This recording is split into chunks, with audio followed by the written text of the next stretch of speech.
Welcome to the latest edition of the Mind Gut Conversation podcast, a place to learn about new ideas from thought leaders in the area of optimal health, the science of mind gut microbiome interactions, food, and the environment.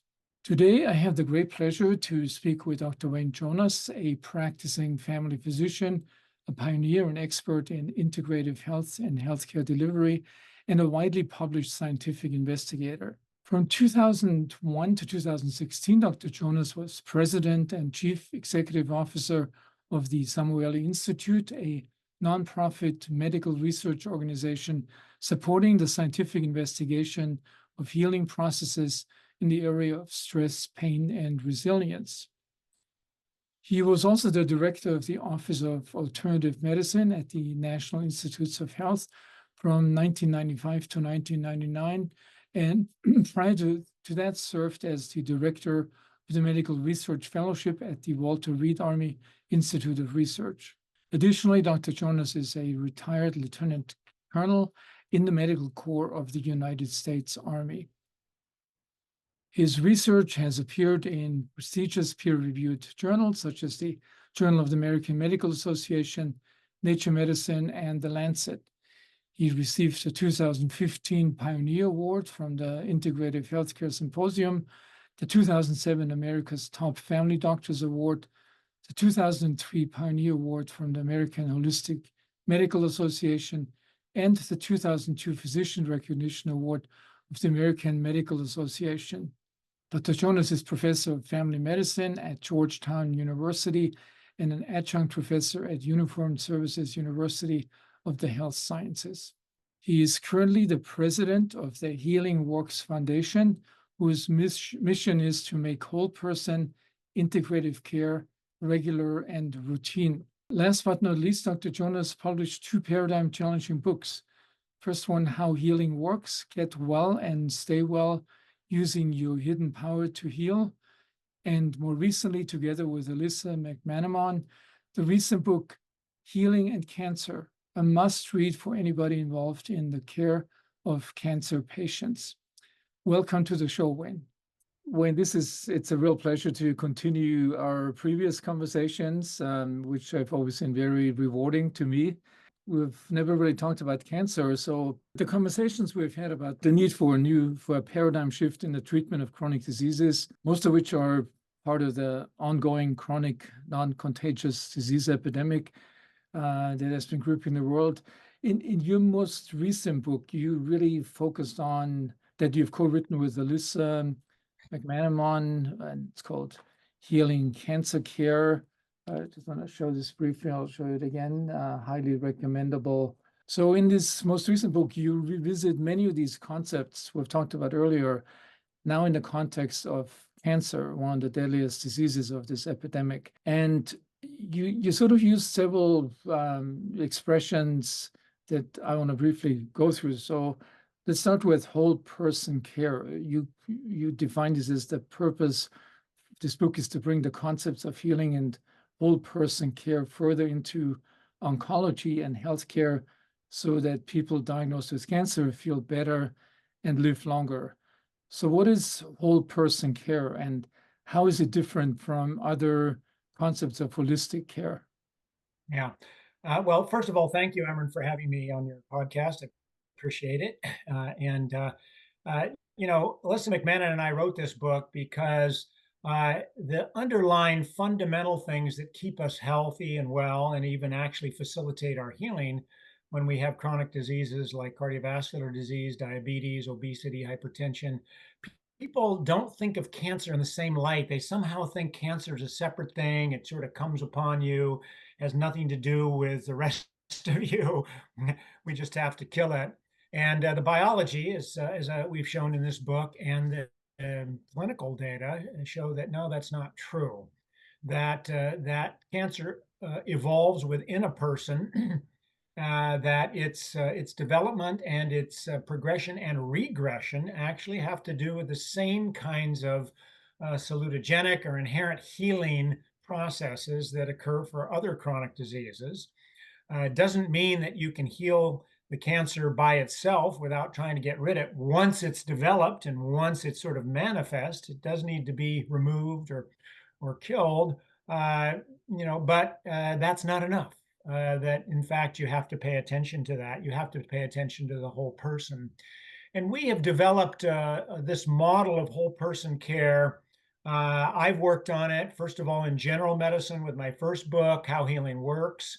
And now in partnership with oncologist Alyssa McManamon, have applied it in the area of cancer. And we have a particular idea. It is different than what is sometimes called holistic medicine. We think ours truly is a process to allow you to see the person as a whole in routine care. So in the standard care, how do you not forget that the person's there and in fact incorporate care for the patient? When you hear the words holistic, sometimes people mean, oh, that's the integrative stuff, acupuncture, yoga, etc. Some people think, oh, you mean the nutritional work, like functional medicine, the diet and the changes and that type of thing. Or in cancer care or in advanced disease, palliative care is sometimes said to be whole person. That now I'm going to take the person and support them in terms of helping them to feel better rather than worry about the disease. But what we mean by whole person care is actually none of those and all of those. What we're attempting to do is create a framework that, number one, pays attention to the person and what's important to them in life. What matters instead of just what's the matter. Yes, what's the matter is the diagnosis, it's the treatment follows that, but what matters to them really drives what kind of treatment you do and the decision making that's made in terms of that and what they want to get out of the treatment.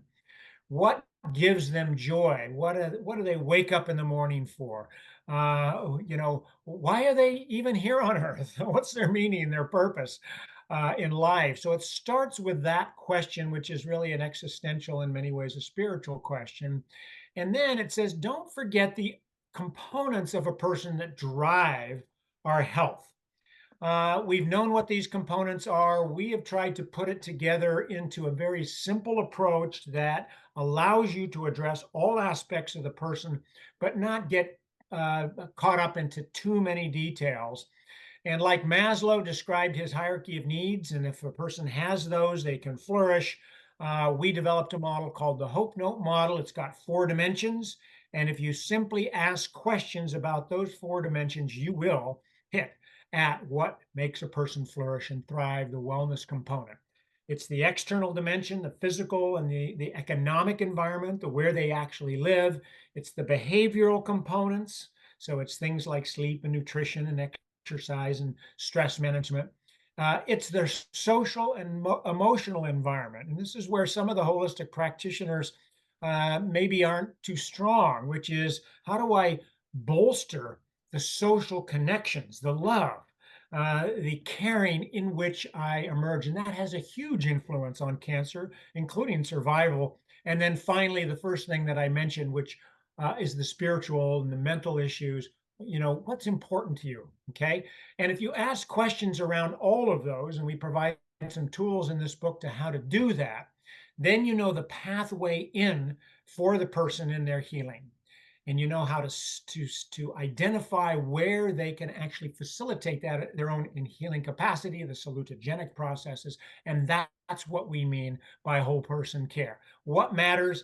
Pay attention to the 4 dimensions of what makes up a human being, and then support them in what they need to facilitate wellness. I mean, certainly it makes a lot of sense to me, and we've talked about this in different contexts as well. So my big question is, we train our physicians and oncologists and anybody who sees cancer patients in a very different approach, like this whole self-focused cancer therapy, war on cancer. A quote from you: most cancer care focuses on killing the cancer cell, and in the process supports a major industry to do that more and better. How do you want to change this or introduce this whole person care?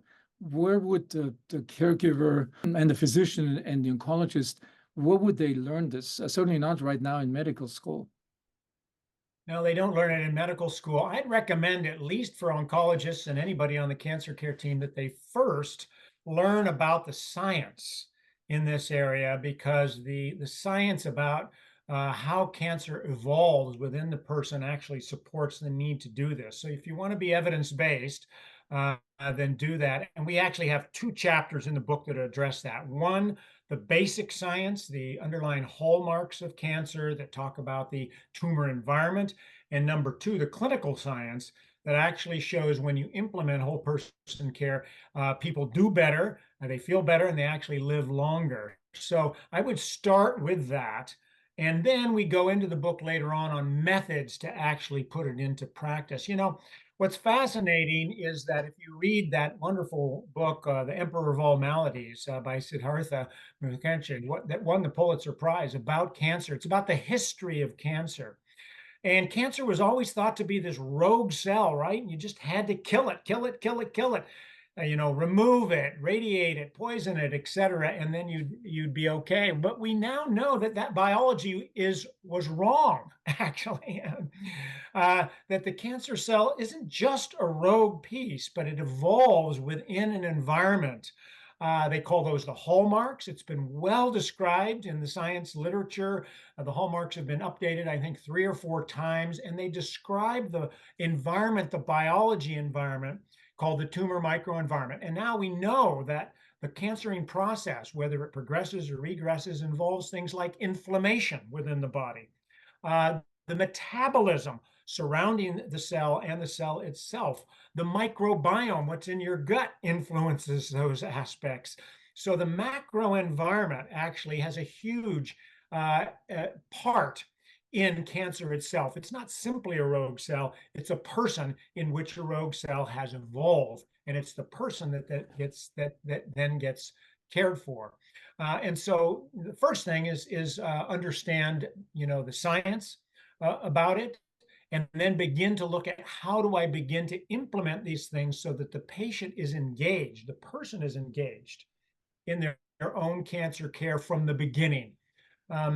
As many of your listeners know, if they get cancer, they get disempowered. They go in and the entire team descends upon them. You get the treatment plan for the cancer, etc. And yet you have a major role in keeping yourself as healthy as possible during that process. And that can even influence, how well you live as well as how long you live in those areas. So number one, pay attention to what we know now about the biology and the clinical evidence for cancer care. In your opinion, or in your experience, how receptive are cancer patients to this new message, this whole person care, and the way you have laid out this whole system? It's not just a bad cell that has to be dealt with, but does this resonate with patients and with cancer patients? Yeah, this does very much. And in fact, most cancer patients, if they have support, especially if they have a family and supporters with them as they go through their journey, are out there looking for these things. We commissioned 2 surveys in the last couple years, asking patients what it is that they wanted in their care and what they were already doing in their care. And the vast majority of them, 79%, I think was the actual data, were already engaged in something around these areas. Now, they may have not known how to do it. So they were, reaching out and trying to do this, trying to do that, but they were trying to actually take care of themselves in some way beyond what their oncology team provided.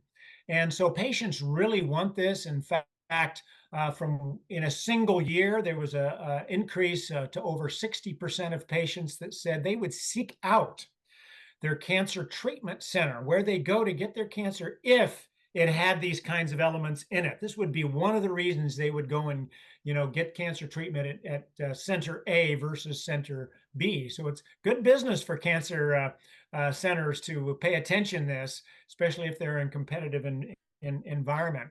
What's interesting is that when we asked the oncologists about what was available in their centers, at least in the larger centers, I know you work at UCLA, this is true there, but others, these resources, many of them were already available. They were already there. But the oncologists and the oncologist team just didn't know about them. They didn't know about them. They didn't know how to access them. They didn't know how to make them available. Many of them weren't paid for by the system. Okay. And so they just needed to make it a priority, think Mhm. about it, and create a way to have that dialogue with the patients. When patients had that dialogue with their oncologist, with their oncology team, they were more satisfied with their care. They felt that their care was better when they were doing this. And as I mentioned already, they would seek out care from those places. And so a lot of this is about not just going and finding, non-drug approaches that might complement the cancer treatment. It's also making sure that the oncology teams know how to actually access and deliver in an efficient way. Okay, these kinds of services that are frequently there. In smaller areas, there are resources in the community that you can often tap into, but again, you have to have it organized. So in the last chapter in our book, we describe how does an oncology team actually organize it so the clinical visit access this. And the oncologist doesn't have to do it all. This is why this is addressed to the team. But the patients want to make sure that the oncologist is on board with it, that they're okay with it. Okay, that it's not something they think is bogus or that they just don't know anything about. So learning about it is really important. So one question comes up, like anything we do in medicine, treating serious illnesses, the earlier you can intervene, the more successful it is. And there's clearly lots of attempts to develop tests, biological tests to make early diagnosis or identify risk factors. I mean, we do know about the risk factors. I mean, certainly chronic inflammation is one of them. But so one question I have is, once the cancer has actually manifested itself, um, so that's where this war on cancer has sort of come in, this expression. Um, it has been partially successful in some areas, largely successful, making cancer not a death sentence, but a chronic manageable disease, including breast cancer and certain forms of melanoma. So the question is war on cancer is probably not the right expression. We've used this term, or politicians use this term all the time. It's the war on drugs, it's the war on obesity. It's always the same kind of, I would say, one-dimensional approach based on military strategies, but it never had this other part in it, that you emphasize. And do you think this whole person care plays a role, not just early on, like if you have somebody who has the earliest signs of or risk factors for melanoma, but also works prolonging life in an individual who actually has the diagnosis, histological diagnosis of cancer? Yeah. No, I think you're absolutely right. I think the terminology reflects our mindset, right? When we think war, we think, oh, I've got to go in and eliminate the enemy. And then that drives how we approach something. It drives the research. What we're looking for is things that will kill the cancer. It drives the economy, because if you get FDA approval for something that can show shrinkage of a cell, even if it doesn't prolong your life, okay, you can get approval and make billions of dollars at it. So it drives the tools that we have available, because those are the things that get approved. And that's all that you can get, actually. You can get paid for in those areas. And so the mindset has a huge effect on everything we do, how the patient thinks about it, how the cancer teams think about it, how the research is driven, how the approvals occur in those areas. And given what I just said about the fact that cancer evolves like many other chronic diseases within a complex ecological system of the person, it's not just something to be killed, it's something actually to be changed in terms of the environment, and gotten rid of once it's manifest. Then that changes the whole mindset. It means we actually now have to figure out how to identify, measure, and pay for care that will address that whole person ecological system in those areas. But we have a whole industry designed, over the last several hundred years, to use this war concept. And, that war concept has not been very successful. Now, there have been isolated breakthroughs, and these are the ones that are always touted, and they're fantastic. Okay. If you're the patient that got one of those breakthroughs and now you can kill the cancer and you live for the next 20 years, and you don't have a lot of consequences of the treatment, doesn't happen a lot. Okay. But if you're one of those, it's fantastic. And we are improving that as we begin to get out of the kill the cancer syndrome. Immunotherapy, immuno-oncology is a breakthrough that is very different. Okay. It's now getting your immune system to manage the cancer properly, rather than just simply give something to kill the cancer and hope the immune system survives it. Okay. Very different mindset in those areas. The microbiome has now been shown that diet, what we eat, influences the ability for that immune system to actually work well, and even those immune drugs to work well. So we're starting to change that mindset, and we need to shift to an ecological thing and stop thinking of it as a war. Okay, in those areas. Let me give you one example. Okay, of that. People want to survive. Older people, sometimes survival isn't the most important thing for them. It's quality of life and being with their family and all that kind of stuff. So they actually want to feel good, even if they're not going to survive for a long time. So you have to have a discussion with each patient to find out what their goals are. But one of the biggest things that prolongs life, even after cancer has occurred, is social support. Those that have high social support, they've got family, they've got friends, they're embedded in things that are socially meaningful for them. In other words, they're embedded in love, okay, in some way. They have a 25% higher chance of living longer, 5-year survival, than those that have low social support. Now, if you had a drug that 25% across the board improved your survival, boy, we'd be marketing up it, right and left in those areas. And yet that's available in whole person care. If someone comes in and they come in alone and they don't have that social support, the social worker then is probably one of the most important people to bring in to really make optimal care in those areas. Exercise, huge impact on cancer quality of life and length of life in those areas.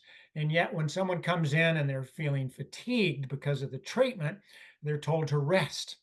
Okay, yes, rest, but that doesn't mean not exercise. So, how do you motivate behavior change during that to make sure they exercise so they'll feel better and live longer?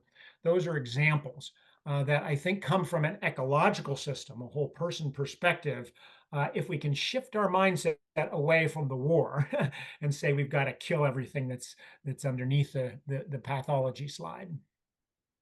Yeah, I find it really fascinating, because as you know from our previous conversations, that this concept of interconnectedness, or the approach of systems biology, or ecological concepts, has always something that has intrigued me, and you see it really at all levels of biology and social systems. It's kind of a recurring theme. It's so the rules of the game, and I think for a long time, and a lot of our, politicians, or people that make decisions in medicine, or in business, have not adopted this concept yet. There's a growing number of people, and we, still planning. We did this trailer on a concept, the Interconnected Planet documentary, where we interviewed some amazing people in the business world also who have adopted this. But in general, it's not part of this. And I think it's amazing once you adopt this and you look at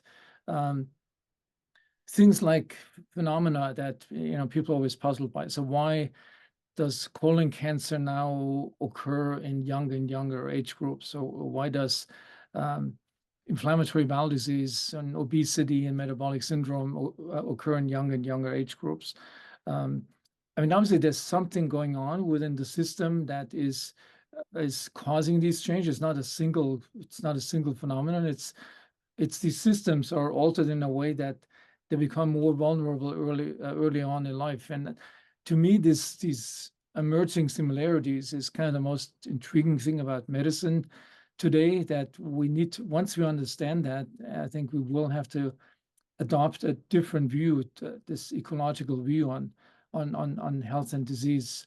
Um, Yeah, um, no, I agree completely. And what's interesting about this is that we're learning more and more that that internet connectedness occurs across all domains of a human being, not just one area. It's just not interconnectedness within the body. As I mentioned, the social support has an effect on survival. That's a pretty hard outcome in terms of that area. But I'll give you another example, and I know you know this, but I'll mention it for your listeners, and you can elaborate on it. A study a few weeks ago published in the Proceedings of the National Academy of Sciences, I believe, actually showed that the microbiome influences what our social activities, our behavior is, how much empathy we actually have in those areas. You know, when we think of empathy, we think, oh, well, it has to do with the social environment, et cetera. But this showed that the diversity and the content of the microbiome actually influenced that component. Again, what's in your gut. And so, what you eat not only helps your mood, depression, and things like that. We know that from a lot of your work, but it actually helps the culture bond better to produce that kind of social support that then leads to survival in those areas. And so that is an example of internet connectedness across all of these levels and those areas. And I think the mistake that we have made in Western medicine is that we thought, well, when we identify the physical cause, we just treat that, and that is sufficient. And the side effects managed are all those interconnected components. Well, let's reverse that. Let's turn it on its head. And I would hypothesize that the increased diversity of interconnectedness across all systems is what drives our inherent healing capacity. And so if we had a system that actually specifically focused on enhancing interconnectedness and diversity with us as human beings, that in fact healing would occur at a much faster rate and a much more complete rate, no matter what your treatment is, okay? Conventional, traditional, complementary, drug involved or not drug involved in those areas. So let's enhance that. And we see some of that in the placebo research, right? But it's much broader than that, as we say. So I agree with you that the interconnectedness is really the systems approach to how biology works. And if we want to be evidence-based, we would shift our clinical treatment to enhance that interconnectedness across all levels. Yeah, I totally agree with you. I mean, one practical example that I experienced just recently on a lecture tour to Italy, to a place that is not really known for its healthiest diet or even for its Mediterranean diet, which is Parma in the Emilia Romagna region of Italy. Really good food, though. Which is really famous for Parmesan cheese and ham and one type of pasta, so carbs. Yes, one type of pasta, right? So we always find that amazing going there, that in a restaurant, even in the best restaurants, it's hard to get a salad or get vegetables or get fresh fruits as a dessert. And then I looked up once the life expectancy of people in Parma compared to Florence or Sicily, and it's the same, so eating a very different diet, but one thing that they share, what we enjoy every time we go there, is this amazing social interaction over meals. And the evening from 7 till midnight, people walk in the streets and talk to each other with friends and family and sit together with a large family over dinner. I'm not sure, how many other places have that to such a developed degree from early on, from childhood on. So I don't know the answer why there is no difference in life expectancy, but or in healthy longevity. But certainly that must be a big. The social interactions must be a big part of it. I think the evidence shows that over and over again, and those are hard to put your finger on and figure out how to incorporate into into a medical system, right? In my first book, How Healing Works, I wrote about a researcher from Tufts University who was studying the Mediterranean diet and why did it have these health effects. And he was studying the gene changes that occurred from the expression of proteins in the urine. Okay, so he was checking the urine and seeing what genes were turned on and off. And then he noticed that he thought it was the components of the food, right? So they were looking at what they were eating and did that shift the food. And then he noticed exactly what you said. Nobody sat down and just ate the food. Okay. They prepared the food, they interacted, they all gathered, they sometimes did some things that we didn't consider healthy, smoking and drinking along with it. But it was a major social interaction. So he said, boy, I wonder if this has something to do with it. So he started to collect the urine and measure the gene changes that occurred before they sat down to the meal. Okay. And he found that a huge percentage of the genes that were attributed to the Mediterranean diet were turned on before even a bite passed the lips. Uh, That it yes. actually was due to that. Yeah. Coming back, yeah, this I could talk about this topic for a long time with you. Uh, um, Coming back to something really practical, so we started a conversation talking about all these things that a cancer care team needs to be aware of and needs to be trained in. And so could you just explain Yeah. this again? So the cancer care team, I mean, who is this and why is it so important? Yeah, what we have tried to do in this book is make this easy to do. Our goal is really to make this routine and regular in every visit. Okay, and it actually, once you have the mindset and you get your systems organized properly, it actually is not that difficult to do. Okay, it's not any harder than developing a complex treatment plan for the cancer. Okay, definitely easier than that. But you've got to get your systems in place. And so, what we've tried to do, and the last third of the book, okay, the last section of the book, the first section is describing whole person care. The second section is applying it across the cancer journey. But the third section is very practical tools to show teams how to do this. So the oncologist is part of the team, the nurse, the social worker, the physician's assistant very often is part of the team. The pharmacy is part of the team. The nurse practitioner is often a core part of the team. Whatever you have in terms of your team, health navigators are a huge part of the team. Health coaches are increasingly a part of the team. So whoever your team is, we've provided some tools for having these conversations with the patient to engage their care team, because they all have their own care team, right? That they bring to the table.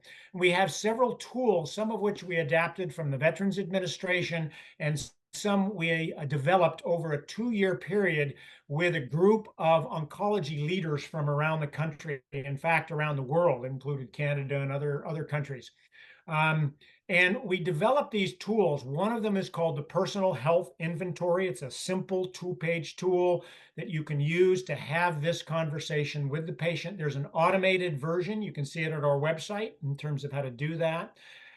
Then we produced educational tools. There's a free CME CEU program that's available now on our website, a 5-hour instruction on how to do this, how to administer the PHI, how to do a whole person care note, which we call a Hope Note, and how to access resources to do that. And there's a ton of resources on our website for the patient and for the care team to utilize in these areas.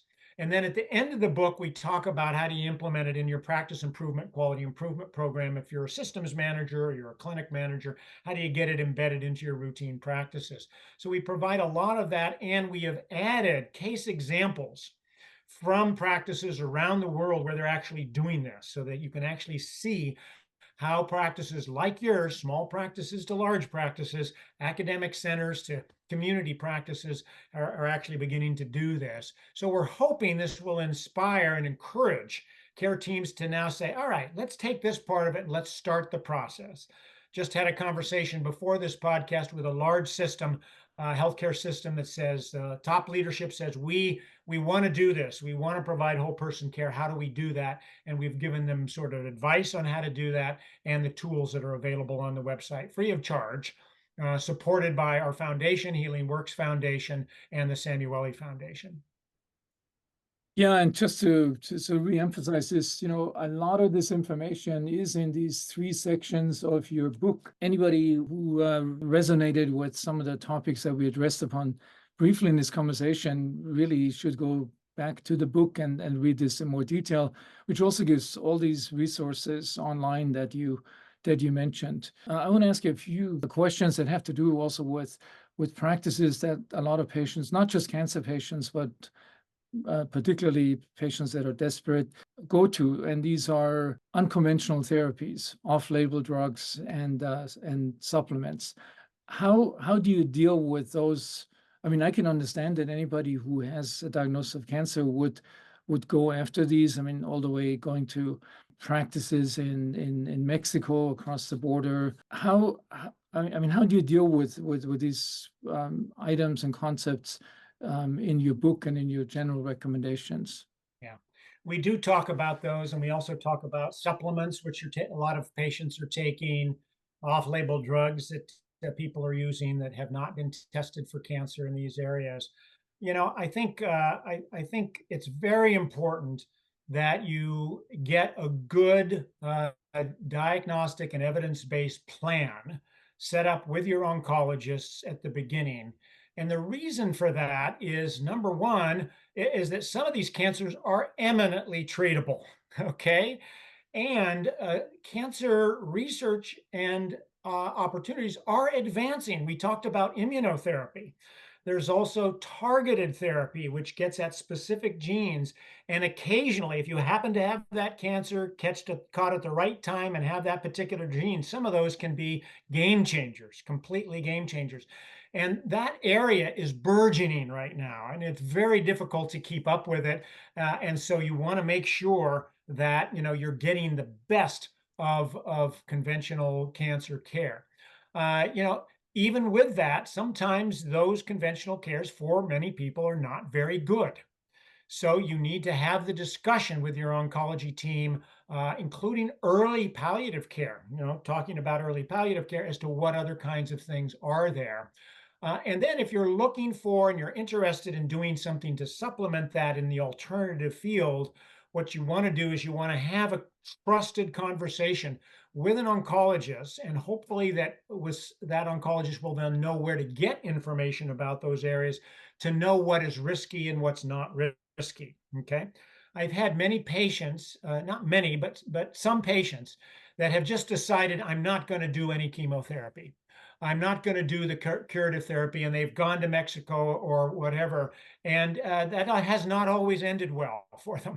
Okay, and if they had done the conventional plan first, and then had the conversation about what can I integrate into these areas, then it's important.